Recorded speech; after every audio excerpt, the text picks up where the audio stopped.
Merci Balandinho Social du Congo, merci na Moïse Ngombi et Misapi électrique, merci na Kabouya, merci na Binonyo sur Balandinho Social du Congo, merci na Maman Océan, merci na peuple congolais bisika nyonso bozali boza ko pesa biso confiance lelo esengozali susu na kati ya émission boto be mboka Congo espace Maman Océan du Congo apesa biso ba résistant apesa biso bilenge pour na ko sensibiliser pour na ko sala éveil patriotique pour na ko sala éveil ya conscience ya ba congolais parce que tout le monde peuple congolais a commis na bolembu alors biso tolobi peuple congolais telema joie courage non lamuka otomboka po o réclamer ba droit na o alors bande ko bino banso peuple congolais biska bozali boyebi moko ya mobundeli ya mboka ndeko Zarko chef azalaki na kati ya combat au ba résistance ba levaki depuis le 10 septembre na ba bureau ya ANR ndeto zolo ba awaboy ndeko na biso Zarko aza na prison ya Makala pona ba lutte na ye pona bitumba na ye o abundaka pona kobundela mboka na ye alors bozomona excuse bozomona ke à lire auto so kende o bundela lobaki mona émission passée il faut biso ba résistant tous ala na kati ya bloc na biso to créer ba bloc ya ba résistance ebele bomona ki ndeko liki molopwe ba leva eka nde ba leva ki Zarko ba mema na bureau ya ANR liki molopwe abeta 6 mois na bureau ya ANR ba torturer amona na bande kuna été ba privé même liberté ya amona na famille na ye lelo oyo boye liki molopwe akomi on dira comme dans les oubliettes bomona mosi ya liki molopwe abota na ba condition biso to yebi to mona mama osandenga sala quelque chose na bande ko ba soutenir pour que non mosi ya liki molopwe mwana wana soki to monita liki te mais to mona ka mwana wana lelo oyo boye liki molopwe aza na prison ya Makala bitumba nyonso liki molopwe bana ko bunda pona mboka bande ko balobela yango lisusu te bande ko bakomi toka na kozwa passation ya nini boye mende ko na biso aza na kati ya prison ya Makala alors bozomona ba biloko wana eza bien te biso ba rese photo sala bloc ne papa honoré manda banda ko lobo lelo oyo be komi turu Zarko donc Félix na mutu na ndenga zawana azana besoin ko éliminer ba résistant oyo boye ba côté le misabilenge moko lobby peut peut-être boyoka que non bobundeli mboka Bruno Mimenga ba enlever ba mimi na ANR ba mimi ba commissaire na Makala donc Félix ndenge bozomuna yewana azana mission tito comme en 2023 asili sabatu nyonso ba jeune oyo boye bilenge lokola biso to sa ko mobiliser peuple to ko mona mboke ko tambola mabe mission Félix azana ngo iza ya ko silisa résistance ekufa ndebo yoka kaloba que non opposition a pété donc lokola opposition c'est Félix abi za o pété yango bo mona que non quoi résistance o biso to ko sa les amakasi ndebo mona komi koluka kododa ba résistant moko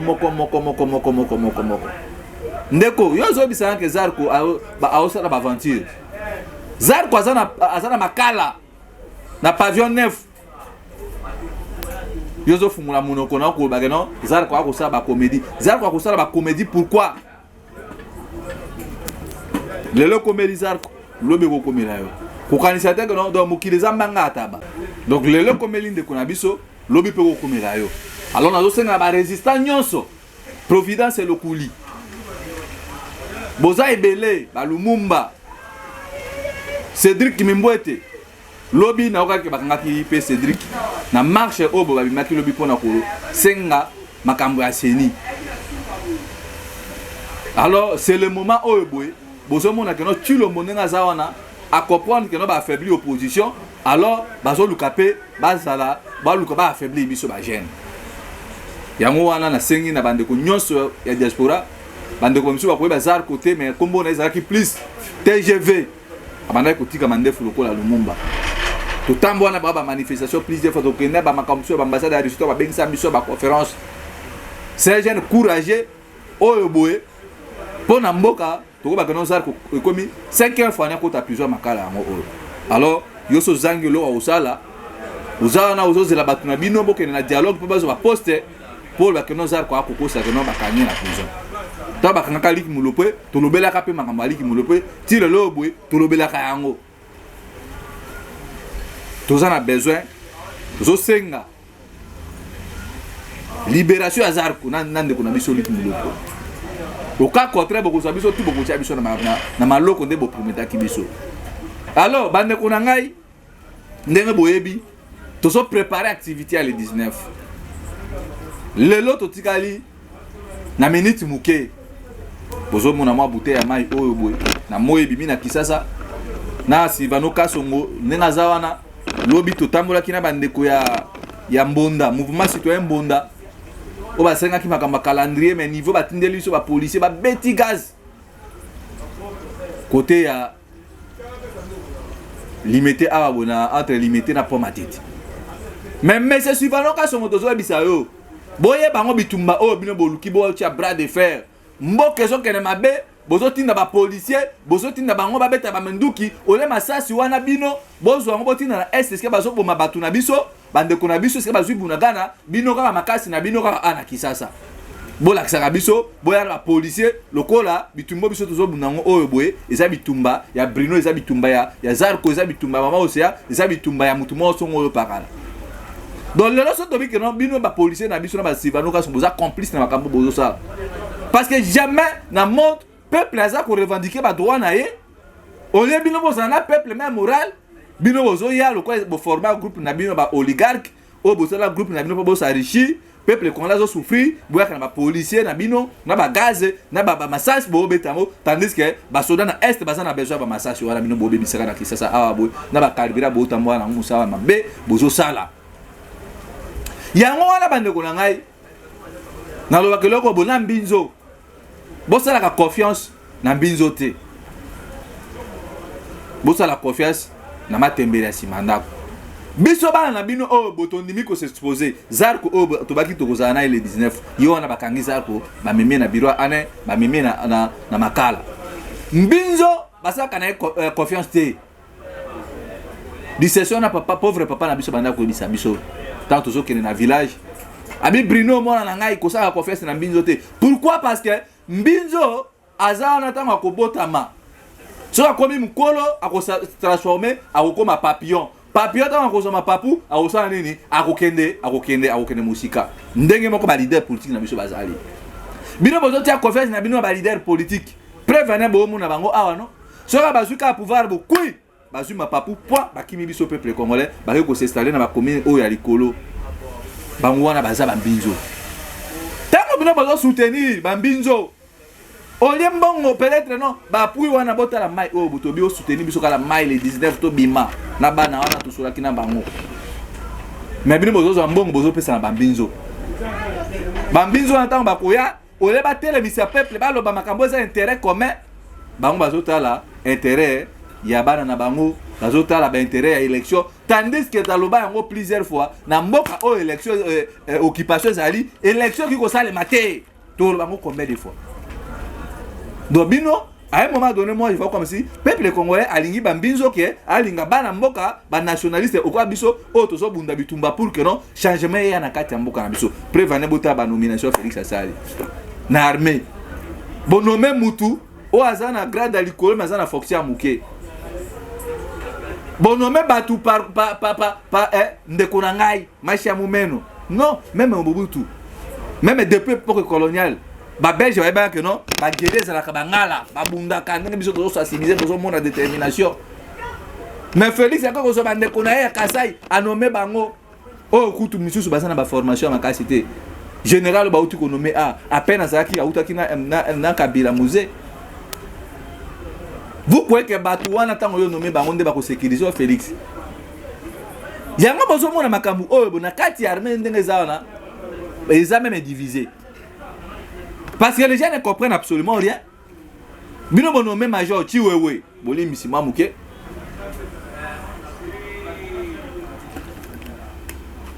Major oh azala kiso ki chargé ya garde républicaine. Mutuana aza pasteur ya église de réveil. Bozo mona pita ba so biso ka ba so bana bango wa. Botala Chiwewe azaka pasteur donc tozu Chiwewe na raba mukuna na raba Frasi Tatou. Naraba passer de Niles. Alors mutu ya boye. Nini ya ko s'occuper na makambo ya mboka na ko bunda pour mboka. Mutu ya boye. Donc yo boye. Donc ba généraux la biso ba comment na ba commerçant. pour l'église na Congo, l'église de réveil comme un business. Wana bo bagana kosi. Ils mona na non. Ba pasteur ya Congo ole batangisa batu mboke komi occupé bango baza wana baza ko affaiblir peuple baza ko endormir bango parce que tous exemple cas général ti baza pasteur l'église na ye askati akaba que no mboka na biso za infiltré na ba Rwandais. Je ne crois pas. Lelo oh boto on appelle cet exemple no boti ka ko tia conférence na mbinzo boto la lelo nomination Félix Atali na ba DG Asnel. Donc makelele nyoso oyo boye Beliezer, ba Daniel Safu, ba oyo Pululu Tingi, ba malai kotia po, ba malai ko luka koma ba DG Asnel, ba PCA, ba nini. Siko batu wana siko botokota la ndenge ba nommé Tingi Pululu DG ya Asnel, so ikure ko bonga Kisasa. Cher Congolais, bitumba oyo boye papa Honoré Nganda loba. Il faut to tika ba leader politique, to tika ba acteur politique na kana bango to isoler bango. Biso peuple congolais, tous à la peine à Kana biso, to bunda. Mboka za infiltré. Lelo oyo boy, bozomona Moïse Katumbi, Kamere, Kabila, basangani basali bloc. Bazo bobano bila ya Chilombo, eza bila moko boy ya Chanana. Bila moko Pola. Kaka nzeto Félix Amateraki, kaka nzeto na pe yango akosala nini akokitela. Kaka bato ba matisaki Félix ba komisaki na présidence. Kaka bango wala su ba balukeli ye. Ça soit ye na Kisasa, otebo so na ba Rwandais. Biso to so na ba Rwandais. Weza kindokite. Bana na biso ya Bunagana ba lobi tozo bima. Bobo mabiso, eza une interpellation le 19 biso peto ko bima. Soki bobo mabiso Sylvano Kasongo préparer déjà morgue. Ou préparer pe ba cimetière. Bo préparer pe soki bo utinda biso soki pe wapi. Parce que makambu oya Bunagana bato bazo la légèreté lelo o to komi na save jour Bunagana toujours na maboka ba Rwandais surtout les bango na kangwa Kabila Bunagana pe bazo kango donc et comme le la concurrence biso to souhaité donc pour na IDPS a komi koluka ba Libye koluka ba raison et tala kutu boy nini boy chers Congolais. Émission c'est émission à sensibilisation. Totikali na mukele mikolo muke. Poto comme le 19. Toza na besoin de sungi ya participation ya mutu nyonso. Le 28 na landaki kulutu na ngawa ya mboto solaki na vina ngabo kechu premier. Alobi bango baza na marche. Liboso ambassade ya Rwanda na Bruxelles. Oui, marche wana za bien kulutu bokechu. Mais réalité ce que zande na terrain photo tia bato wana pression à la terrain. Yango zo senga ba mama missionnaire bo soutenir biso pour que non bana wana le 19 to ça motiver to ça ngata mama été na moye bimi na Kisasa o na mois octobre parce que liro to zo ke na bagarre o bona Sylvano Kasongo ndenga kobi ko pesa ba policier na ba mot d'ordre ba bomba ba panzaka ba tuna ba gaz na makambo za noble to zo déclarer pour na makambu oza intérêt ya mboka komi infiltré na côté ya Mokali na route Mokali bozo mona ba image zo tambola ba Rwandais bazaba ba tout moko bo bavanda kuna ba ebi même pas ko ba lingala na mboka na biso moko et komi pas muto somba brique ba kayase il faut somber pas ba libanais ce que autour na ba libanais o te biso déjà to sombe sika oebo na mboka nini mobimba baba na mboka bazo bénéficier na bomengo ya mboka na bango te kaka na Congo lelo oyo boy bomani Poutine pona intérêt ya ba russe a bombarder nanu Kiev po ba américain ba bombardaki po ya côté mboka ngwana so Kiev so ba mboka na bango kuna bane bozo mona batu président oza na souci ya mboka na ye azo défendre bana na ye lokola so a protéger bana na ye mais na Congo ba Sylvano Kasongo oyo boye bazo bima na minduki ole batinda ngo na est babunda na ba Rwandais Sylvano Kasongo makasi na ikana Kisasa awa boy pona ko panda manifestation mais boye bango le 19 biso to kotambola tina place des échangeurs makila na biso bo kotambola ngo le 19 peut-être oyo ko zapper mission na nga avant émission asuka ba Moïse Katumbi nyoso bazo sala kawana et ça ba intérêt na bango. Lelo oyo boy, on m'apprendra que lorsqu'il passe sur la Mukezaki entre ici la nouvelle là. Mais bah même on a un désordre. Pourquoi tout ça? Bon le kana parce que ta oyo boy bino mozo créer ka boya kozo passation et na ndenga loma okuna babité. mais ça c'est quelle histoire. Na baki makamwa na okota ngote mais na leki encore des passages parce que ça soni le oyebwe et komi ono nini boni tandis que ennemi aza ko avancer biso to na kati ya ba distraction biso to na kati ya makamwa oyebwe et ça même pas dans sens ba résistant on a ba komi ko so bango siko soki ke to sali attention te na anglo biso to zo kende oyebwe Félix est déjà à sa armée pour na confronter peuple. Tolobi sa bino abo Félix a défié biso. Nde bomona ki on a ba jeune batama pour makamba seni. Ba panzi bango na bagaz. Pasi na ngeza ke biso ba jeune. Et belé ba jeune bazo comprendre ça combat OT. Bruno Mimbenga bundaka bitumba pour na Congo. Pour na mboka na ngai na kolinga te ke ba pesa mbongo pour na bima na bunda pour na Congo pour na bima na ke na ko revendiquer biska on a ko mona ba mama na nga bazo boma bango. Ya moi besoin mona chaque fois na lobaka aba jeune congolais il faut tout ça la très attention tout ça génération sika o boto so bunda bitumba mboka to bunda bitumba pour na ba parti politique té to bunda bitumba pour na Congo parce que lelo o boy d'exemple eza ebele besoin mona na ba parti politique. Jimmy Kitenge bakangai na PPRD ba memai na prison makala parti na bango ba sepela manœuvre moko te batwana bazo sala pour ba libérer Jimmy Kitenge boye binde kuna biso liki mulopwe lelo o baba tu ko kangarisha pinda wa ide pes do biso ba jeune to komi lokola ba marche pied na bango ba tie biso escalier ba mati mais biso siko ba Bruno Mimbenga to comprendre to bito bana ko bunda pona Congo makambo ya bunagane za makambo obo il faut congolais nyonso atele malata ngona motema ongaza ya boy to bunda pona Congo d'abord et non pona ba leader politique parce que sotali classe politique to sana ngolelo obo depuis 1960 so za pona ba intérêt na bango bazo sacrifier biso ba jeune lelo za ko uti ko kanga makala ya ngwana na zo ba te peut-être ba émission Bruno Mimbenga ça qui dérange ba to misusu ngabundela Congo mukona okufa Lumumba akweba ke no bakangi Bruno pour ni pa bundela Congo pour bunagane ka bwana te l'esprit ya banzenzala de koloba l'esprit ya ba Lumumba bakipamvita iko accompagner biso na manifestation o na bitumbo biso tozo bunda pona Congo. D'autres exemple za légion na pesi bino ka exemple Jimmy Kitenge abandonné na prison makala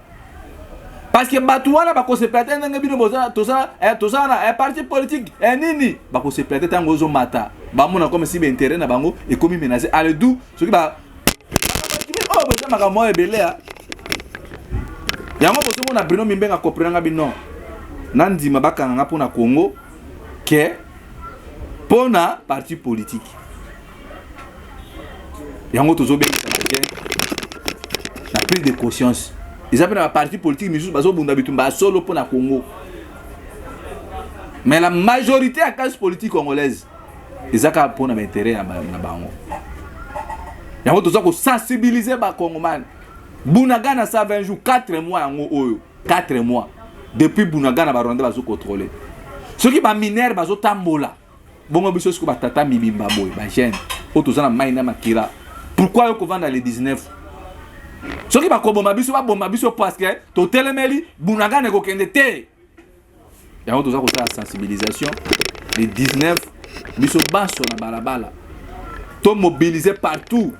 Côté ya Mongafula, côté ya Mombele, côté ya Kaluka, partout. Nde bozo mona lelo obo akomi ko créer ba intimidation, ko bana bouclage. Bouclage ali boso ezaki na limité na commune ya Lingwala na Kisasa. Lelo bouclage basali na yolo na limité. Pourquoi qu'est-ce qui empêche à Sylvano Kasonga na lobingo déjà? Bokene ko sala bouclage na Kingakati. Pourquoi boso kende kuna te? Vous croyez que na Kingakati ba kuluna kuna basate? Pourquoi bino boso singa ko sala proposition to na pesi boso bouclage na banda ko basia ministre de l'intérieur? O ba travailler na régime Kalando bazalaki yu balongoli bango. Pourquoi boso banga bango mais boso sa ba bouclage na ba quartier oyo boy bana wana bande kuna biso bazo lukaka lipa est-ce ba kuluna basa capable de resala insécurité bakata bande kuna bango baboma bango bien que babomba sala kango pona nzala mais gra kuluna ezana kwa mutu awa boy bunagana bokene bosala na banda kwa bato na bo contrôler bango mais kuna boso ko ateka bouclage bokolala donc yango boy ba bouclage ya de 19 ko sala te to tambola poto zana droit ya kotambola pona Congo tokondima soki bokoboma biso ya on a bengi si ba jeune congolais to bima na kati ya émotion to soutenir mboka Congo d'abord. Pour hésiter, pour soutenir biso na ba message, tout ça ba calico, tout ça c'est ba banderole pour que message na biso lutte na biso à résistance peuple congolais ne soit comprendre en haut et que ça peut une manière au bah idée to pesa na kande ko bossa en porte à porte parce que tant que le 19 tous en a besoin écrit tous en a besoin ba calico bande ko ko simba ba to ko comprendre que non Bruno bimaki pona nini pona boy Lumumba bimaki pona nini Osea Moïse Kabuya babina c'est ça. Mais tant que vous soutenir biso te la tupé ba bande ko ba ça va marcher de santé de Félix Alobaka. Alors peuple congolais tous en sensibilisation na utaki na côté ya monga fula bande ko ba benga ngai na bisi pe bande ko important c'est le 19 na bande ko bazo déranger marche nini eza pour que non bunaga ne ko 620 jours gouvernement na biso à la kisi irresponsabilité bazo yi bambongo bazo sala nyoso ba koki ko sala mais pour na ko récupérer bunagana kuna ba ko ezalité ya on a bengi sibino bo soutenir biso. Merci na papa Nestor, merci na maman Jolie na maman, merci na bande ko nyonso au bobaki ndeko Bruno to soutenir bino na mai na bakaliko na banderole pourvu que non mboka na zamboka na bino il faut bobundela yango soto bundeli yango te bozo mona lelo po mtoso maka kaya sa pamba bali banalité to somba ska oyebu so bokena baka kote bateka banga kuna kote ya bamboka na Kitsuka lokoma ba biloko mabo bali bande ba chinois ba somba ngo biso ba Congolais to na droit et le côté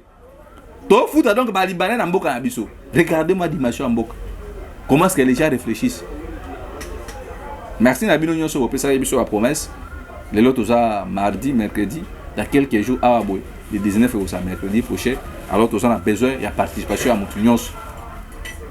numéro zali plus 243 81 73 11 702